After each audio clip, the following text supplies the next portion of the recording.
جاء عنه صلى الله عليه وسلم فيما روى الحميدي في المسند أنه قال: ما خالطت الزكاة مالا قط إلا أفسدته، بمعنى أن المرء إذا وجبت عليه الزكاة فلم يخرجها كلها أو لم يخرج بعضها، فإن هذه الزكاة الواجبة في ماله ليست ملكا له،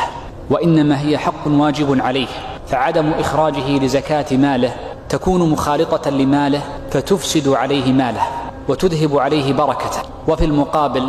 فقد جاء عند الطبراني أن النبي صلى الله عليه وآله وسلم قال: من أخرج زكاة ماله فقد أخرج شره أو أذهب شره، أو نحو مما قال صلى الله عليه وسلم، فإن بركتها تتعدى المرء إلى ماله وتتعداه إلى نفسه وتتعداه إلى أهل بيته. فإن المرء إذا أراد أن يضره أبناؤه من بعده فإن أول ما يجب عليه أن يحرص أن يطيب مطعمهم وأن يؤدي زكاة ماله. إن المرء إذا أراد أن يستجاب دعاؤه فإن أول ما يلزمه لاستجابة دعائه أن يطيب مطعمه